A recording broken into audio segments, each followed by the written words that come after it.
Buenas tardes. Ahora no sé muy bien cómo hacer para que me vean a mí, que van a ver esto.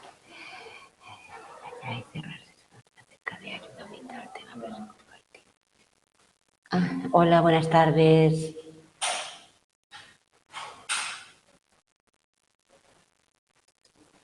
Sí. Buenas tardes a todos. Ahora sí que ahora me veo mucho mejor que antes. Gracias por esperar. Buenas tardes a todos. Primero tenemos aquí a Gonzalo conectado. Estás en, sí, es correctamente. Estás en el aula de psicología de los grupos.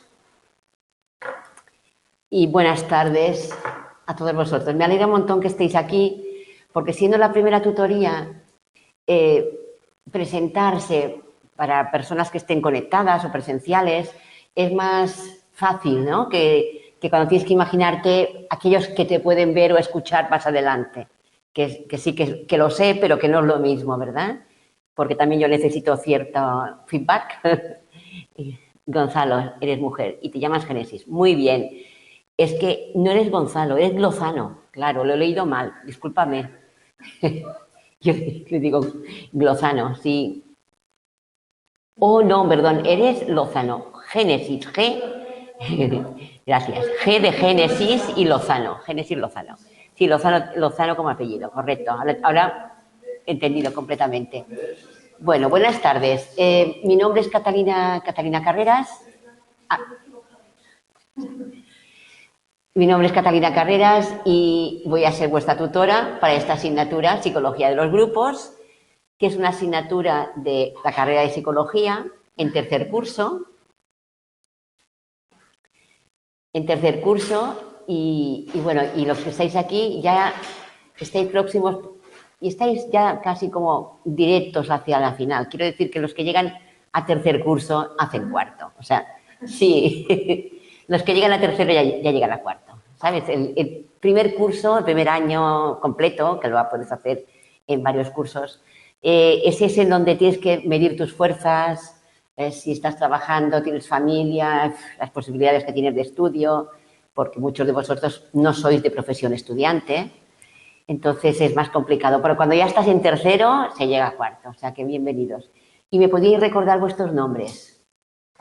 Carla, Yolanda y Tony. Carla, Yolanda y Tony, espero que podáis venir de vez en cuando, a mí me alegra un montón veros, ¿de acuerdo? Bien, hoy vamos a presentar la asignatura, entonces voy a buscar aquí los documentos, que yo ya... Bien, portada psicología, presentación. Tenemos aquí una presentación de psicología de los grupos. ¿Podemos apagar la luz? Si no, no se ve. Bueno, podemos apagar la luz, sí, podemos, sí, podemos.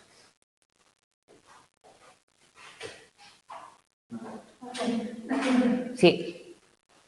Sí, vosotros veis mejor así, sin luz. Yo veo mejor con luz, pero como yo ya me lo sé, no importa. Prefiero que lo veáis vosotros mejor. ¿De acuerdo? Bien, hemos dicho que estamos en grado de psicología, tercer curso, ¿verdad? Esto lo hemos comentado y además ya lo sabéis. Vamos a cambiar de página. Sabéis que es la primera vez que utilizamos este programa. Supongo que otros profesores os lo han comentado, ¿eh? Pero bueno, veo que vamos manejándonos. Es nuevo para este año y hoy es nuestra primera tutoría. ¿De acuerdo? Bien, la asignatura, tenemos un manual que supongo que tenéis, que lo conocéis. Tony no lleva manual. Yo lo tengo. Carla eres tú. Y Yolanda no lo tenéis aquí, pero lo tenéis. Es este manual, ¿eh? Vale, manual. Ahora veremos la bibliografía básica. Es un manual bastante grande y nuevo, ¿eh? Es de edición de hace un par de años solamente, desde el 2017, 2 añitos. Bueno, los contenidos. Los contenidos no coinciden exactamente los capítulos que entran en examen con los capítulos del libro. Por lo tanto, vamos a repasar, ¿eh? De manera que veis, podéis ir tomando nota o simplemente luego miráis la guía. Ya sabéis que las guías nos dan toda la información. Bien, el tema 1, el capítulo 1, sí, es introducción, es el estudio de los grupos en la psicología social. Este sí coincide, el 1 es el 1. Luego, el capítulo 2 no entra en materia de examen. Por lo tanto, el 2 lo elimináis, lo podéis leer perfectamente, además es muy interesante, son métodos y técnicas de investigación, pero si bien es cierto que métodos y técnicas de investigación lo hacéis en otras asignaturas, tenéis métodos de investigación. Entonces, por eso supongo que aquí también han ido a cortar un poquito la extensión de la materia. Bien, luego, el tema 2 para nosotros coincide con el capítulo 3 del libro de texto. Formación y cohesión grupales. Y este entra. O sea, el 2 nuestro es el 3 del libro. Y así, claro, vamos alternando, vamos saltando. El capítulo 3 es composición, estructura y procesos. Corresponde con el 4 del libro de texto. Y a continuación tenemos el 4, el liderazgo en los grupos, que sería el 5 del libro. El liderazgo en los grupos. El tema 5, procesos de influencia en los grupos, capítulo 6. Vale. El tema 6, procesos de decisión en los grupos. El tema 6 es el capítulo 8, porque el capítulo 7 también hay que tacharlo. El capítulo 7 del libro de texto, Génesis, ¿me explico bien?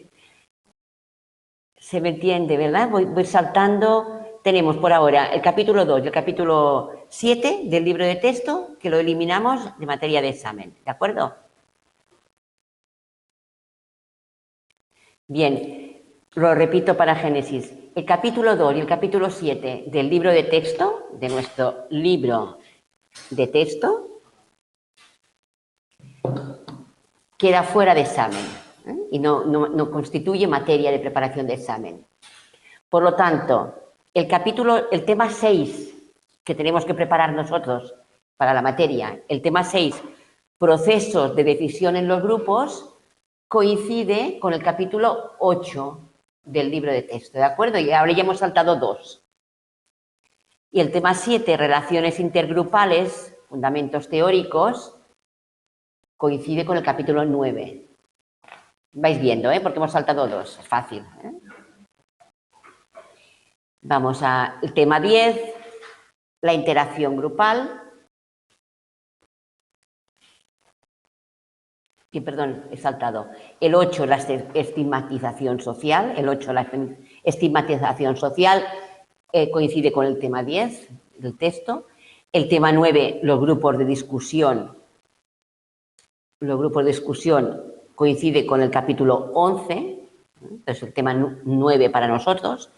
El tema 10, la interacción grupal, coincide con el capítulo 12, que es la interacción grupal y su evaluación.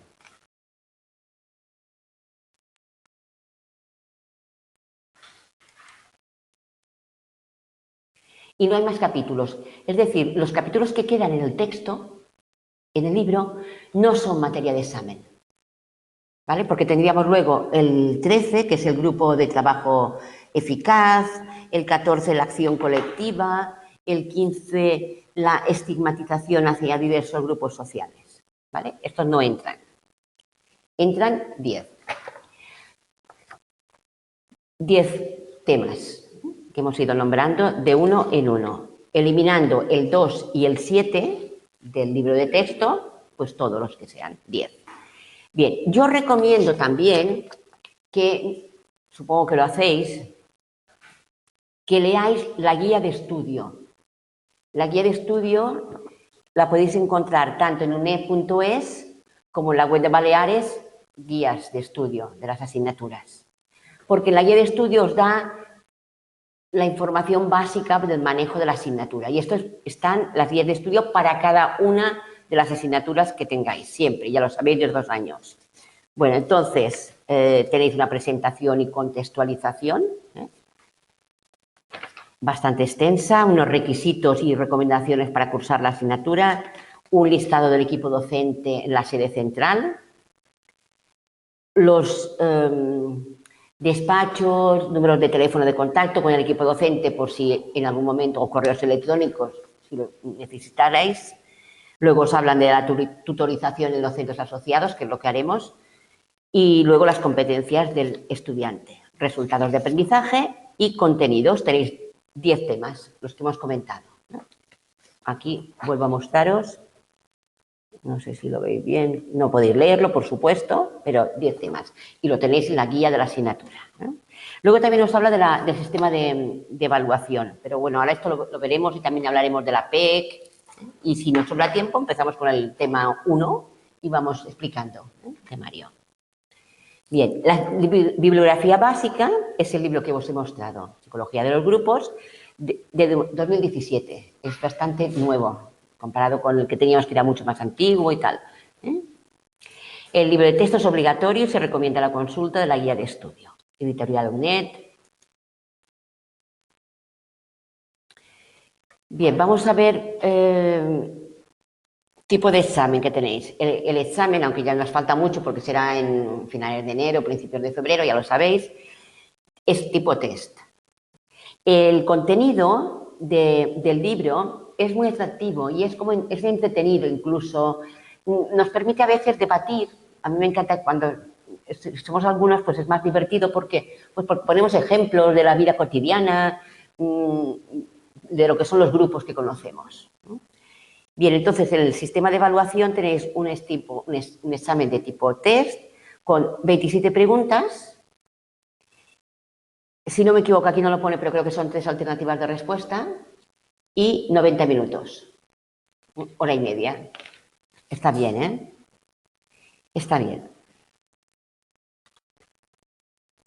La PEC es voluntaria. La prueba de evaluación continua es voluntaria. Y además lleva trabajo. Quiero decir que no es una práctica de decir, contesto un cuestionario online, lo envío, me lleva poco tiempo. No, es una práctica que lleva tiempo. Por eso también recibimos ciertas recomendaciones del equipo docente. Solo con que la hagáis ya tenéis el 5. El 5 me refiero como para añadir luego a la nota de examen, ¿eh? Que ese 5 luego se convierte en menos puntos, ya sabéis que luego se divide, porque si no tendríais un 5 más un 5, ya tendríais el 10 directamente, y no ese es el caso, ojalá. Las PECs no las puedes encontrar, Génesis todavía. El libro, mira, el libro puedes comprarlo en la biblioteca. No sé desde dónde estás conectada tú, nosotros estamos en Palma de Mallorca. El libro puedes comprarlo en la biblioteca o si tienes confianza en otro centro, en otra librería, puedes comprarlo en cualquier librería. Pero las PECs todavía no las tienes. Luego os hablaré un poco más de ellas, pero no las tenemos todavía, ¿eh? Se colgarán en el foro. Sigo contándoos cosas. Vosotros, como ya estáis en tercero, se supone que sabéis de qué funcionan. Y por eso a lo mejor me repito, pero también hay gente que convalida, que entra y que no conoce el funcionamiento de la UNED. Por eso tenemos que repetir la historia desde el principio. Bueno, pues la PEC es voluntaria, supone un trabajo de carácter práctico, complementario al estudio personal, sirve de preparación para el trabajo fin de grado. Es decir, como es un estudio de campo donde ya tenéis que buscar datos, luego tenéis que hacer un informe a partir de una plantilla, eso sirve para ir ampliándolo luego para hacer el trabajo fin de grado si os interesa. Si os interesa otro ámbito, ya no seguiríais esta línea. Pero si os interesase la línea de grupos, como trabajo fin de grado, os puede ser útil. Estudio de campo cuyos resultados deberán ser integrados en un informe. Primero llevamos unas tareas de recopilación de datos, que ya os explicaré un poco más con detalle. Es una recopilación de datos donde enviáis unos cuestionarios a 10, 15 personas. Esas personas tienen que rellenar los cuestionarios, darle a enviar y se envía automáticamente. No es que tengáis que enviármelos a mí. Estos cuestionarios se envían a la sede central. Y luego, con esos resultados y algo más, se hacen unos supuestos estadísticos. O sea, como si hubiesen unos resultados estadísticos que no todos los alumnos tienen los mismos. Hay diferentes plantillas Y a partir de esos datos que se os aportan, dependiendo del DNI, se hacen grupos, ¿no? Igual hay 2 por 5, igual hay 12, 15, 18 modelos distintos de datos, o sea, de plantillas. Todos tienen la misma estructura, pero los datos son distintos, para que no os copiéis todos. Entonces, luego se tiene que hacer el informe. Y el informe sí que lo colgáis en la plataforma ALF de nuestra asignatura y yo lo corrijo. El informe. Esto ya es en enero. El informe es en enero. Los datos ya es en diciembre. Pero hay tiempo para hacerlo. Se entrega a través de la plataforma virtual y el tutor yo los corrijo. El equipo docente informará de los aspectos concretos y los anunciará detalladamente en el curso virtual de la plataforma ALF. ¿Entendéis? No están ahora yo misma no sé en qué consistirá. Lo sospecho porque casi cada año son parecidos. Es un ámbito de trabajo que tiene que ver con los grupos, lógicamente. Con los estereotipos, con los prejuicios, con la fusión de identidad, que todos esos datos os hemos explicado.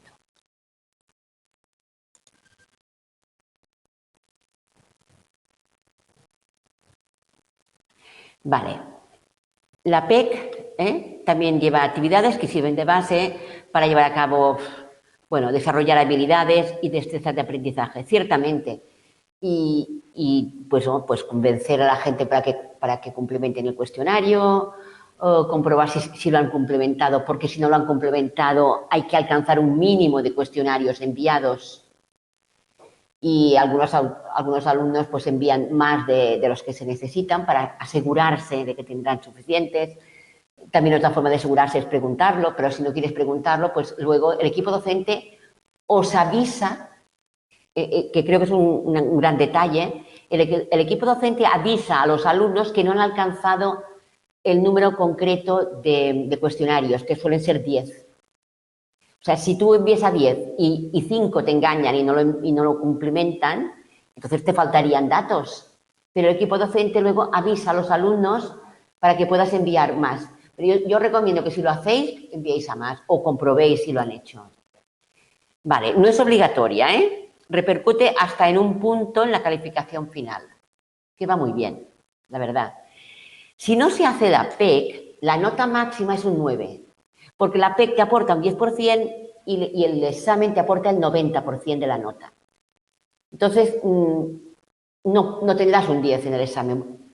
Bueno, poca gente tiene un 10 en un examen, en la UNED, pero que tengáis en cuenta que la nota máxima en el examen sin PEC es un 9.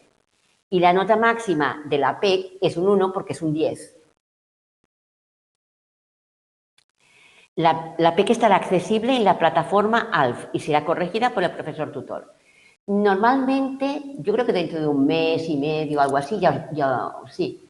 En noviembre, ¿qué digo un mes y medio? Un mes. En un mes ya sabréis de qué va la PEC, seguro. Lo cuelgan y ya van dando información.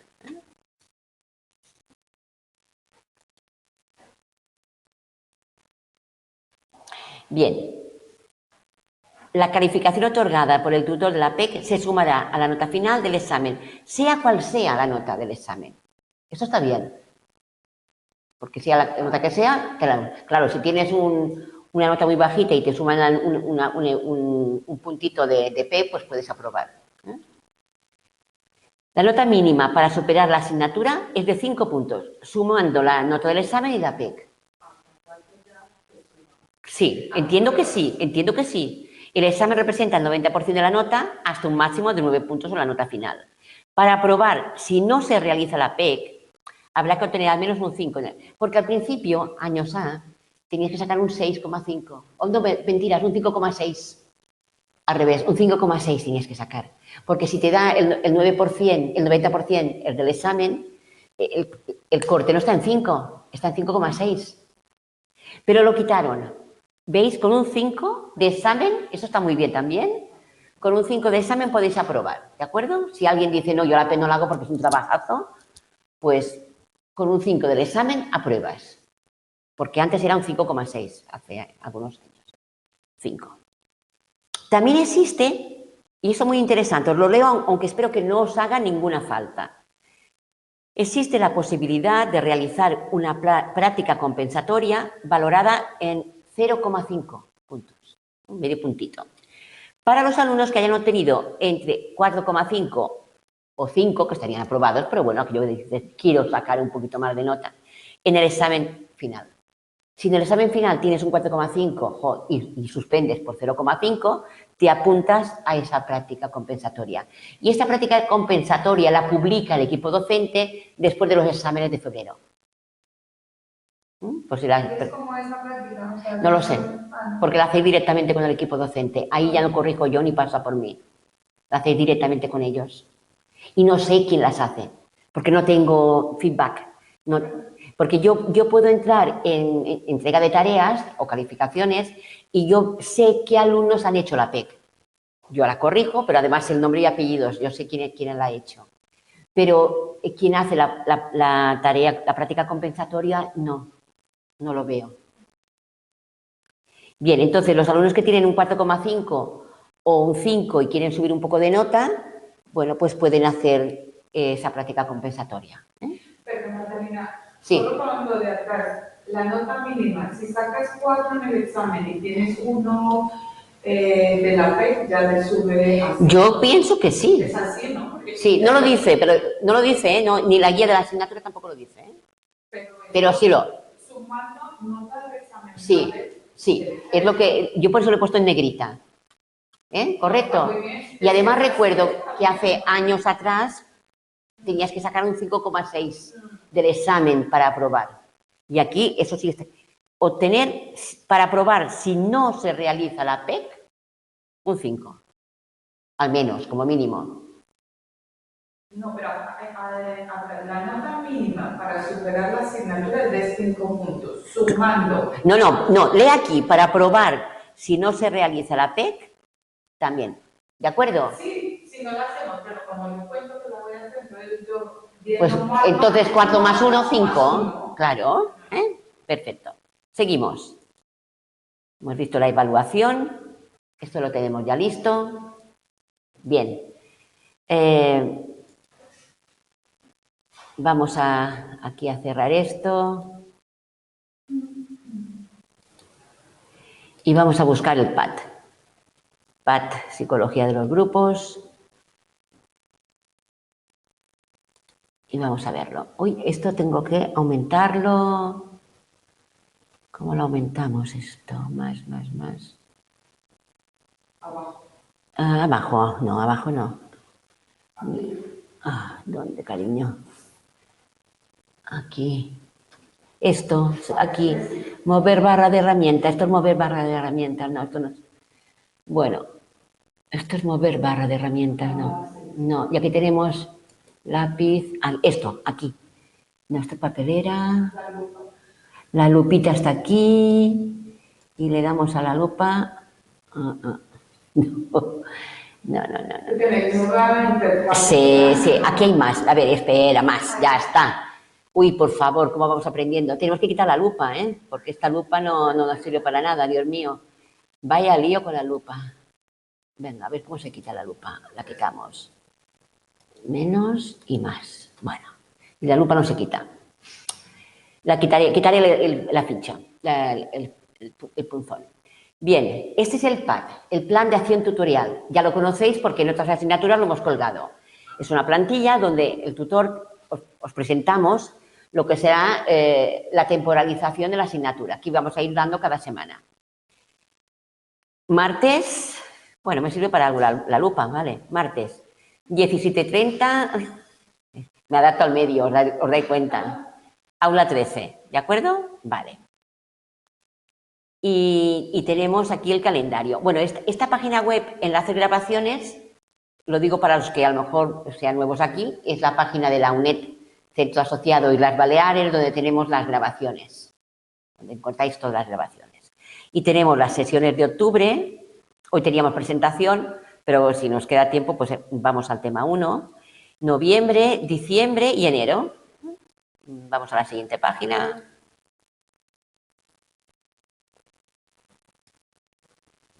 Enero, aquí tenemos. Y aquí acabaríamos el tema 10, porque luego ya pasaríamos a exámenes. También hay un salto en diciembre hay un martes donde saltamos, a no ser que en algún martes, yo qué sé, tuviésemos algún problema y lo aprovecharíamos. Es decir, este año tenemos 14 martes, pero en realidad solo tenemos 13 tutorías. Siempre damos 13 tutorías, nunca damos 14, pero tenemos 14 martes por calendario, porque no hay ningún festivo en martes. ¿Vale? Lo veréis, pero por eso yo ya he mirado que las fechas sean las correctas. Y en todo caso, fijaros en el calendario el calendario del centro asociado, que lo tenéis colgado en recursos para estudiantes de la página web del centro asociado. Bueno, aquí veis que tenemos lo mismo que os he contado, porque esto está sacado de la guía de la asignatura, la PEC, que es voluntaria, que tendremos información de la PEC a través del curso virtual, será el equipo docente quien cuelgue las instrucciones para realizar la PEC, os lo cuelga a vosotros y luego a nosotros también nos cuelga la información. ¿Por qué? Para que sepamos en qué consiste. Cada año suelen cambiar un poco la temática, pero dentro del mismo sistema. El formato de trabajo es el mismo. Habilidades y destrezas de aprendizaje. La PEC, el informe lo corrige el tutor.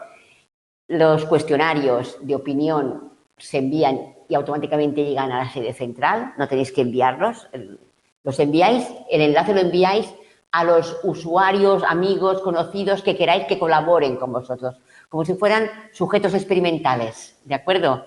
Como cuando tomábamos el cafetito o enviábamos el Big Five, ¿eh? Entonces, los sujetos experimentales les enviáis el enlace para el cuestionario, pero luego el informe se cuelga en la web, en cursos virtuales. Nos da hasta un punto, el 9 es la nota máxima del examen y la nota mínima para superar la asignatura, 5 puntos. Nota de examen y PEC, 4 más 1, 5. Bien, la práctica compensatoria, si quieres aprobar teniendo un 4,5 y quieres aprobar, pues vale la pena hacerla, merece la pena. Examen, 27 preguntas tipo test y 3 alternativas de respuesta, lo he comprobado, y 90 minutos. Cada pregunta acertada, 0,34 puntos. Cada error, 0,17. ¿Qué quiere decir esto? Que tenéis que tener cuidado con lo que contestáis. Bueno, de nuevo aquí tenemos información acerca de la PEC, fecha de entrega aproximada en enero, el libro de texto. Y luego os he colgado los exámenes de febrero. Para buscar los exámenes de febrero, he entrado en une.es, que ya tienen previstos en forma de borrador los exámenes de todo el curso académico, ¿eh? Eso es increíble. Enero, febrero, mayo, junio, septiembre y reserva. Todo ya lo tienen. ¿En dónde? Une.es, pero no sé si está para los alumnos, yo sí, porque está en borrador, sí. No, los exámenes no están los textos, las fechas de los exámenes. Tú querrías ver... ¡Oh! Mira, fecha de examen. A ver, aquí. Fecha de examen. Ya estabais vosotros con los ojitos grandes, ¿eh? No, eso sí que no. Bien, vamos a otra página. Y tenéis también los exámenes de septiembre. Septiembre y luego reserva. Reserva es porque en septiembre hay una sola semana. No hay reserva en febrero, ¿eh? La reserva es en septiembre, porque puede coincidir que en la misma hora tengáis 2 exámenes, entonces uno de los 2 hay que pasarlo a reserva. Pero en febrero, como tenéis, enero o febrero tenéis 2 semanas, no es necesario reserva. Y luego aquí esto de ese texto que os viene por indicar la solicitud de la reserva. Y también os he colgado aquí, pero bueno, que lo sabéis ya, es el enlace para las grabaciones del año pasado, por si alguien quisiera consultar. Es una forma de complementar el planning, ¿eh? Bien, entonces voy a cerrar esto. Y le doy aquí a pizarra. Y vamos a poner la portada simplemente.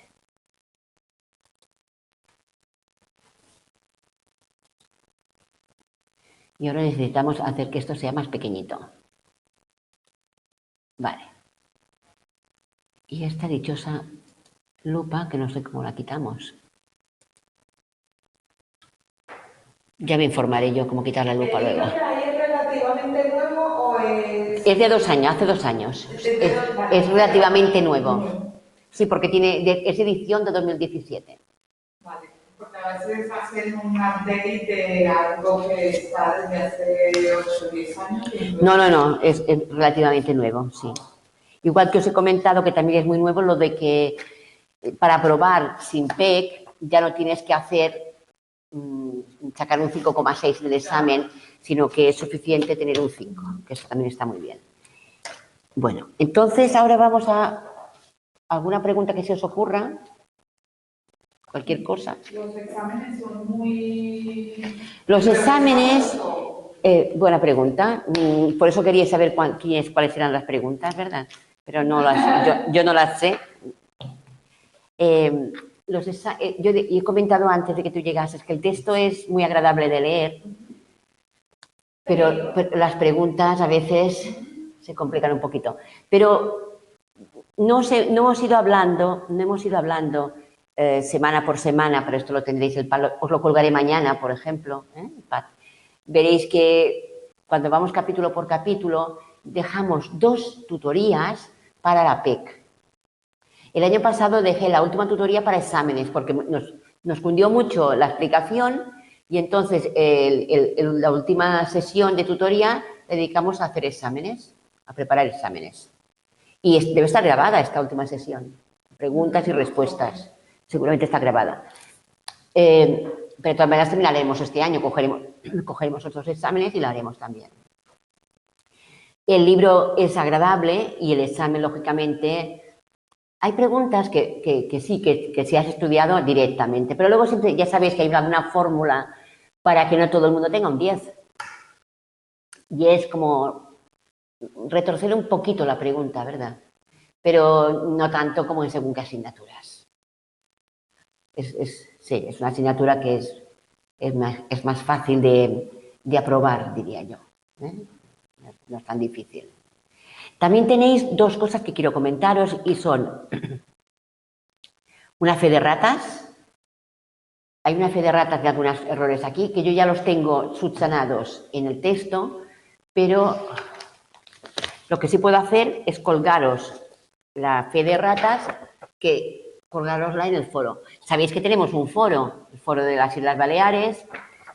En este caso, Psicología de los Grupos, el foro es para las 3 islas, Mallorca, Menorca y Ibiza, y si hubiese alguien de Formentera, pues también, igualmente. Y además, creo que cogemos Cuenca. Un saludo para Cuenca. Sí, creo, al menos yo corrijo PECs de Cuenca también. Entonces, yo os colgaré la fe de ratas para que tengáis, y también tenemos un glosario. ¿Y esta documentación también la que estabas enseñando la colgarás? ¿Esta que os he enseñado aquí? Sí, mañana. El PAD lo cuelgo mañana, ¿eh? El plan de acción tutorial lo cuelgo mañana. Ya os he colgado un saludo de bienvenida. Espero que me contestéis, porque en algún año yo he puesto, hola, ¿alguien me escucha? ¿Alguien me lee? ¿Hay alguien en casa? Bienvenida, y luego os convocaba a la tutoría de hoy. Os indicaba qué día. Bien, entonces colgaré fe de ratas. El glosario también es interesante, os lo puedo colgar también. Y bueno, iremos poniendo... ¿Sabes qué pasa? Que en tercero de grado los alumnos ya saben por dónde van y son muy autosuficientes para el estudio. Es cierto. Ya estudiáis solos aquí, ¿eh? Sois muy hábiles. Y los que llegan a tercero y acaban cuarto, o sea que... Cada vez más abandonados las carreras. Es cierto. Pues el glosario también es muy interesante. El glosario también os lo recomiendo porque en muchas ocasiones hay conceptos que acabas de entenderlos cuando lees la definición, como si fuera un diccionario, ¿sabes? Y lo entiendes mucho mejor. A mí me ocurre, ¿eh? ¿Veis? Son las 6. ¿Qué hacemos? Empezamos con el tema 1. Y luego lo que nos pasará... Esta lupa es horrorosa.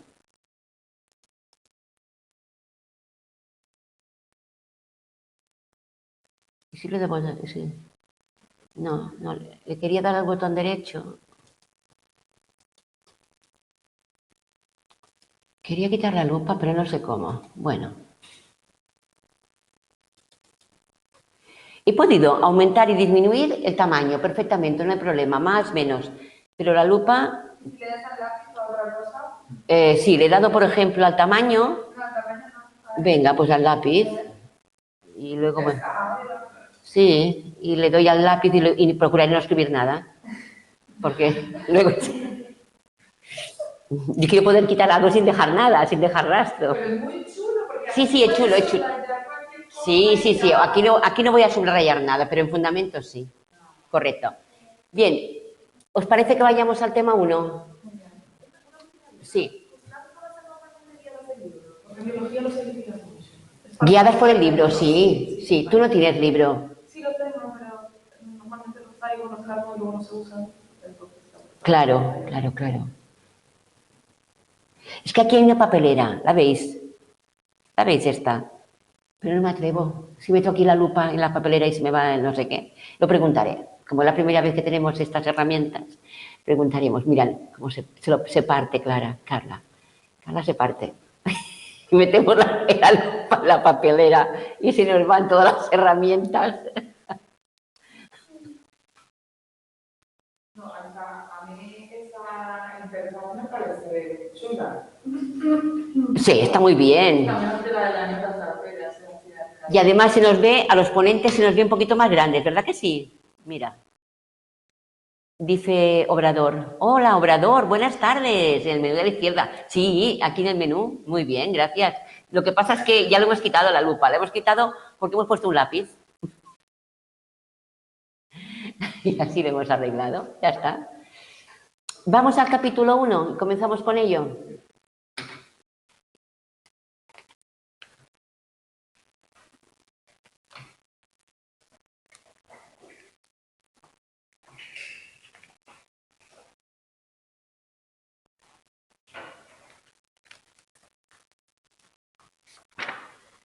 Bien, el capítulo número 1, el primero, la introducción, es de Carmen Huici, que es nuestra catedrática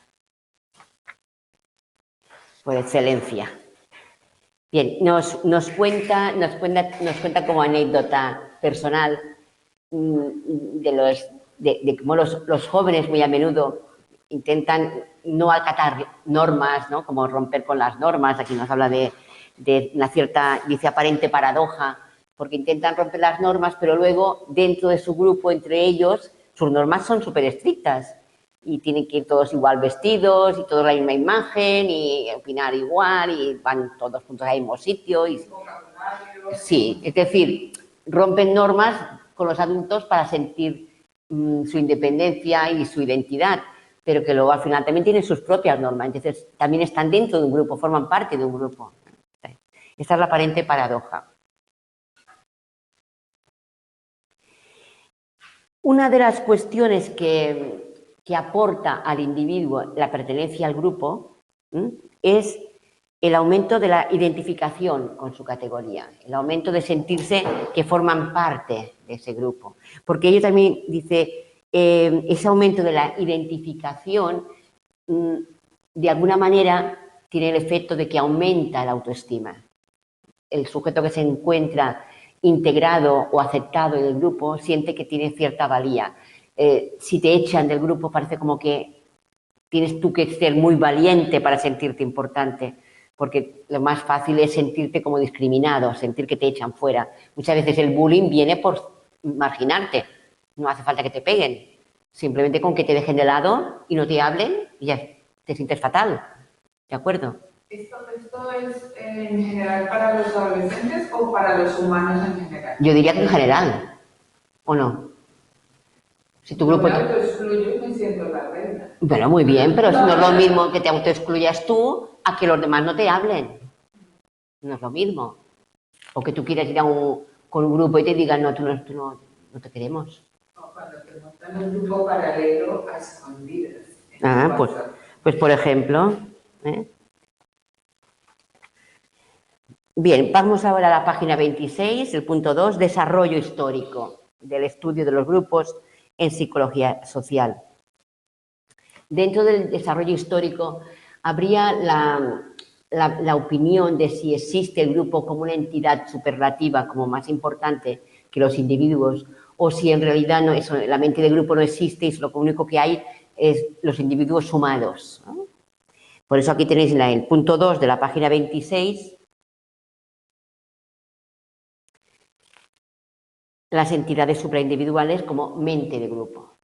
Y a menudo os citan diferentes autores donde unos opinan de una manera, son de una opinión, donde piensan que sí que hay mente de grupo y otros que piensan que solamente son individuos. Por ejemplo, aquí tenéis Alport, donde habla del individualismo y niega la mente de grupo. Sin embargo, por ejemplo, Gustave Le Bon en 1895 ya habla de psicología de las masas, del alma colectiva, de la mente de grupo, de sugestión y del contagio. No es que hable de ello en positivo, el contagio es como algo incluso tal vez negativo, pero sí que ya hay una cierta corriente acerca de que el grupo es algo que existe y que la mentalidad en el grupo puede ser diferente. Habría un espíritu de grupo y una vida mental de grupo. Vamos ahora a la página 27.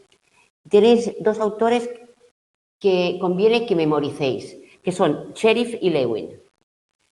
Cherif porque ve el grupo como una cuestión de personas que están de acuerdo en acatar ciertas normas, normas de grupo, y llevó a cabo bastantes experimentos, es bastante antiguo, es de 1936, no había nacido nadie de aquí. Yo no estaba ni en la mente de mis padres siquiera, todavía. Bueno, pues fíjate con tanto tiempo y todavía les tenemos presentes, quiere decir que sus teorías siguen siendo vigentes. Para Cherif, lo que cuenta para sentirse grupo es que haya un grupo de gente que acata una serie de normas, están de acuerdo con esas normas. Mientras que Lewin tiene una visión del grupo como más interdependiente, más dinámico, dependiendo de las relaciones. Pero también aquí habla de interdependencia. Lo veremos en más ocasiones, Cherif y Lewin. Y Ash, que también llevó a cabo bastante experimentación, lo que hace es que coge las dos posturas y las enfrenta. Enfrenta las dos posturas extremas del individualismo y de la mente de grupo, de los que consideran que son individuos sueltos, que se juntan y nada más, o de los que creen que existe una entidad diferente, que sería la mente de grupo. Y parte de esa definición que sería de reciprocidad, de ambiente compartido, de espacio compartido, de fenómenos, es decir, donde aquí ya Ash considera que hay algo más que la suma de las partes. Porque el grupo sería tanto el producto como la condición, lo que sucede como la estructura, la condición, lo que ocurre. Otros autores que tenéis también y que veréis más a menudo, Teifel y Turner. Los tenéis al final de la página número 27.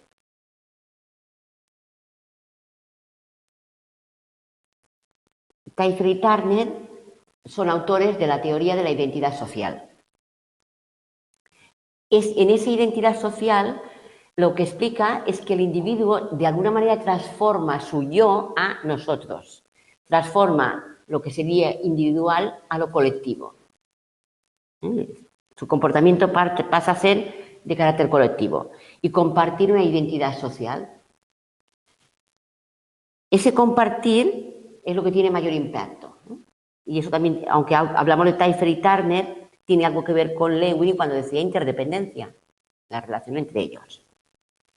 Compartir información, compartir recuerdos, compartir creencias y además conciencia de compartir. Ser conscientes de que están compartiendo. Entonces, la identidad social es, compartimos, por ejemplo, aquí, ¿qué compartimos? UNED. Somos un grupo que tenemos conciencia de que compartimos un espacio UNED, un espacio educativo. Luego tú tienes tu vida que decías que te aíslas del grupo, otras a lo mejor no se aíslan, es igual. Cada uno luego, fuera de aquí, tiene su vida privada, pero el grupo UNED, en ese campo compartimos, tenemos ciertas similitudes y interactuamos. Tenemos cierta interacción. Sí, interactuamos. Vamos a ver en cuanto al desarrollo, de lo que sería la psicología de los grupos, nos habla del inicio de la psicología social también, donde tendría ciertas características compartidas, y comenzarían sus estudios a partir de la Segunda Guerra Mundial. Recordad que también los test de personalidad aparecen para constatar las tropas y los cargos, los mandos en las guerras mundiales, los alfa y beta, los test de personalidad alfa y beta. Bien, pues aquí veis en la página 28 nos habla de la época anterior a la Segunda Guerra Mundial, donde ya comenzamos el estudio científico, donde la psicología social centra su interés de conocimiento en investigación orientada a grupos, a la dinámica que tienen entre sí los grupos, la interdependencia, las leyes o normas a las que acatan, que estructuran el grupo, y luego incluso tienen la aparición de diferentes disciplinas que se interesan por el estudio de los grupos. Habla de aquí de relevancia interdisciplinar, ¿no? Incluso aplicabilidad. La aplicabilidad, lo veremos más adelante, es cómo se aplican los estudios de grupos. Pues muy a menudo y últimamente, donde más se aplica el estudio de los grupos sería en las organizaciones, en las empresas, en psicología del trabajo. Ahí sí que se aplica bastante. Y se dan unas condiciones, nos habla de que, bueno, que hay una sociedad que apoya la investigación, que parece que hay cierto interés y la sociedad lo apoya. También habla de profesiones, ¿no? Hay ciertas profesiones pues, desde el ámbito empresarial, político, sociológico, que se interesa por el tema de estudios. Y incluso nos habla de José Luis Moreno, que no es el ventrílocuo, ¿eh? No lo confundamos. Moreno, J.L. Moreno, lo tenéis en la página 28, es una aportación. Él diseñó un estudio que se llama test sociométrico. Este test sociométrico se pasa, a veces lo pasan incluso en colegios a niños. Yo siempre digo que cuando se pasa a niños, sobre todo hay que tener cierta prudencia, porque es un test sociométrico donde cada uno vota por quién prefiere y quién menos prefiere. Es decir, es un test donde se valora socialmente los compañeros. Entonces, yo te prefiero a ti, tú no me gustas, tú sí, tú no, ¿sabes? Y el que no es votado y el que no es votado por nadie, ¿vale? ¿Me entendéis, verdad? Sí. Pero esto se hace en empresas, en organizaciones y en niños también se hace. En niños es interesante para luego ayudar a los que son menos votados a intentar tener mejores habilidades sociales. Sí. Yo recuerdo una niña que había que enseñarle a decir gilipollas, perdona por la palabra, pero es que no era capaz de decir una palabra malsonante ni de defenderse jamás. Entonces, enseñarle a veces a defenderse es interesante. O ser asertivo. Ajá. El punto 2.2, en la página 29. No sé si hay preguntas, dejadme, no, creo que no. Obrador nos decía en el medio de la izquierda que ya lo hemos solucionado, qué guays. Esta crucecita roja no sé de qué es, pero ya lo veremos. La semana que viene tocaremos algo más. Y seguro que la semana que viene descubriremos nuevos botoncitos. Bien, la página 2.2, perdón, el punto 2.2 de la página 29 nos habla de evolución posterior. Hemos hablado de Segunda Guerra Mundial. Luego habría investigación de Ash, que ya hemos visto antes, ¿no? Donde lo que hacía era contrastar lo individual y lo colectivo. Y su investigación basa en el conformismo. ¿Os acordáis de ciertas prácticas donde veían unas líneas, había un modelo, unas líneas largas, unas cortas, y el sujeto, percepción, y el sujeto compinchado con el investigador, decía, esta es igual que aquella, y era para nada igual, pero los compinchados decían que sí, y ahí el conformismo es el último mono que llega y no se atreve a decir, por Dios, porque ¿cómo estáis diciendo que esa raya es la correcta, que es igual que el modelo, si esto es más larga o más corta? Pero el conformismo es adaptarse a la norma general para no sentirse fuera, para no ser el único que opina diferente. Y este es un estudio de investigación que hizo Ash con conformismo. Luego conflicto, comunicación dentro del grupo, intragrupal, liderazgo y productividad. Hacia los años 60 hay una cierta pérdida de interés. Tenéis unas aportaciones de Steiner. Steiner consideraba que había unos ciclos de bajón de conflictos y de interés social, pero la cuestión es que, si los leéis, veréis que después, pues que los resultados reales, la evolución real, no da la razón a Steiner. Pero lo tenéis aquí como un poco para decir, ¿esto opinaba él? Pues no, no sucede lo que opinaba Steiner. Y seguimos con la página 30. Incremento de los estudios a comienzos de los 90. Ahí ya volvemos a estudiar psicología de los grupos. Hay unos focos interesantes, son los enfoques europeos. Hay, por ejemplo, de todos los enfoques europeos tenemos la categorización social de Taifel y Turner, os he hablado antes, y también la influencia minoritaria de Moscovici, de cómo las minorías también pueden influir de forma latente, que a veces son no expresadas, no abiertas, pero forma latente por dentro. Bueno, yo qué sé, pues por ejemplo, cuando comenzaron las mujeres a rebelarse por no tener el voto u otras condiciones, por ejemplo, en aquel momento eran una minoría, pues seguramente mucha gente les consideraba como que tenían ciertas verdades, pero lo que se llama información latente es aquella que no se expresa verbalmente, pero se sigue uno pensando que le parece interesante. O tema de... Yo no quiero dar tu opinión ahora. Vale. Voy a cancelar. Por ejemplo, temas de cambios climáticos o temas de ONGs, ¿entendéis? Serían minorías que de alguna manera, ya veréis después cuáles son las principales características que dan importancia a la minoría.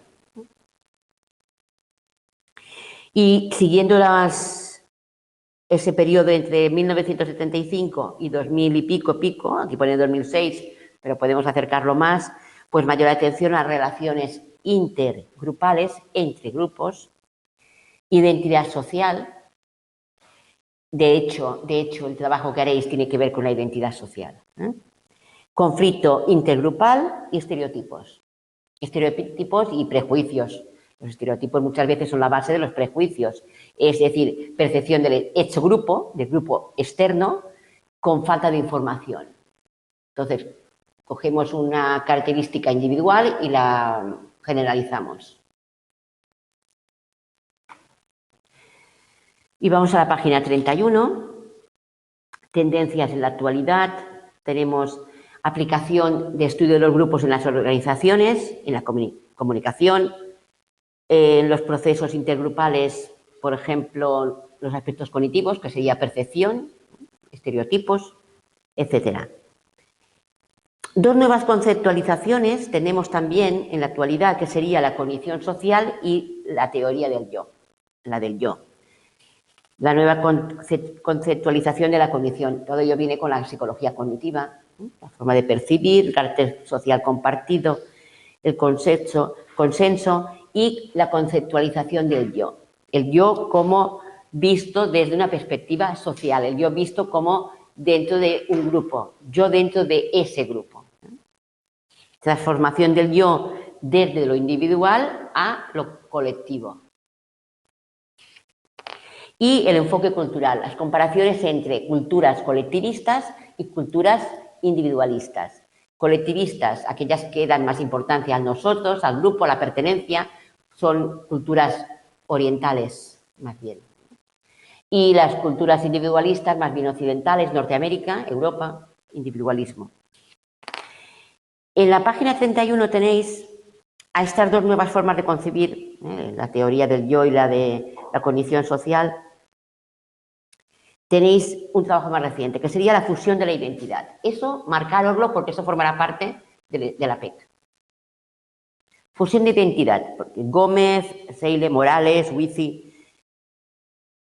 Esa teoría de la fusión de la identidad propone una forma de unión entre la identidad personal y social que sería equivalente. O sea, estoy tan fusionado con mi grupo que soy mi grupo. Formo parte de mi grupo. Es como que yo pierdo un poco mi individualismo porque estoy muy fusionado. Porque, claro, esto es una dimensión. entre el yo y el grupo, es una dimensión, hasta qué punto yo soy el grupo. Alto compromiso del individuo con el grupo, y eso mantiene un yo personal potente, pero una fusión absoluta puede llevar a conductas extremas, puede llevar a que yo monte un atentado por mi grupo, porque mi yo no importa, es mi grupo lo que importa. ¿Me seguís, verdad? Esa es la función de identidad, sentirse fusionado con el grupo. O sea, yo soy parte del grupo, pero no parte de cualquier manera, sino que yo soy el grupo. Definición de grupo, el punto 3, tenéis diferentes definiciones, dependiendo. Por ejemplo, Turner, dentro de las definiciones de grupo, punto 3, página 32, tenemos Turner, tenemos Lewin, tenemos Moreland y Levin y algunos otros. Por ejemplo, Turner, también Teifel, veréis que luego se junta con Turner y hablamos de identidad, miembros de una categoría social. Dos o más individuos que comparten una identificación social y se perciben a sí mismos miembros de una categoría. Por ejemplo, un equipo de fútbol. Una identidad que además están juntos, llevan las camisetas iguales, los pantaloncitos iguales y van vestiditos de uniforme. O el uniforme de un colegio. Identidad. Luego, Lewin, ¿os acordáis? Interdependencia, relaciones. Es la letra B. Interdependencia, énfasis en interdependencia, tenemos a Lewin, por ejemplo. Y luego tenéis también, como más modernos, Lewin y Moreland. Los tendremos también más ampliamente explicados. Y luego, una tercera forma de definir el grupo es dependiendo de su estructura, de su organización. Y Withy, que es la autora de ese texto, utiliza la interdependencia y la identidad, Turner y Lewin, para unificar una descripción de lo que sería el grupo. ¿Bien? También tenemos a Wilder y Simon, en el 98, que hacen una definición de grupo desde dos puntos de vista, la categorial y la dinámica. De alguna manera, la categorial sería siguiendo a Turner, la dinámica sería siguiendo a Lewin. Os dais cuenta, los padres de esas teorías son Turner y Lewin, lo que sería semejanza y lo que sería interdependencia. Dentro de la categorial tendríamos la semejanza, lo que se parece entre ellos. Cada miembro del grupo va identificado con una categoría. El grupo es la suma de sus miembros y se perciben como unidos porque son semejantes, tienen cosas en común.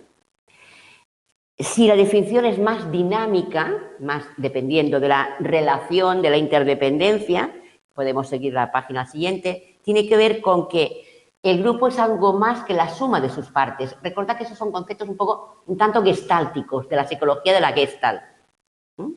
Bien, cuando es interdependiente, dependiendo de las relaciones, el grupo es algo más que la suma, porque no solamente los individuos sumados, sino luego su dinámica interior, lo que producen, lo que hacen, los efectos, todo ello. Y tenéis en la tabla el cuadro 2, que compara las definiciones de grupo de Simon y Wilder, dependiendo si es una perspectiva categorial o dinámica. La categorial tiene más de semejanza, de categorías compartidas o de propiedades compartidas, de asistencia de mente de los individuos y de la suma de las partes, mientras que la dinámica tiene que ver con la interacción, la interdependencia, la suma de las partes es algo más, o sea, el grupo es algo más que la simple suma.